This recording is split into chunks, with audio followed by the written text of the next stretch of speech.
Right, so we're going to go through all the progressions and regressions of a side plank, because it's something that we all try and do, and sometimes they're set in the programs, etc., and they're quite tough. So just in case you see us set the whole side plank and you think you're being forced to do the whole thing, here's the way you can kind of start at the beginning and work your way up through stages. So if Charlie sets herself up into a full side plank position, so this will be what you'll see on typically when you type in a side plank.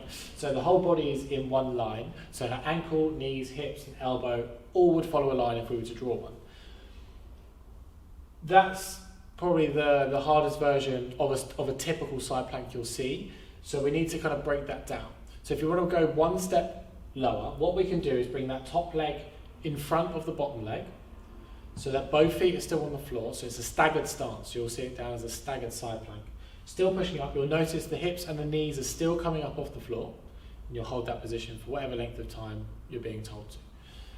If we then if that's still quite tricky, because it's not easy, we can then go for a bent knee version. So this is kind of where you should start if you're finding side planks really, really quite tough. So from that straight line, tucking both heels and feet behind the knees. This time you're going to push through your knees and your elbow to raise your torso up off the floor, and you can hold that. Once you can kind of hold these for about 60 seconds each side, then you probably want to have a dabble with the staggered. If you need something just between the bent knee and the staggered, because it can be a bit of a jump, we can go for almost like a single leg, one knee bent, one knee straight. So the bottom leg will stay bent because that's the one you'll push through the floor. The top leg will then go straight, and we can start working towards slowly straightening both legs.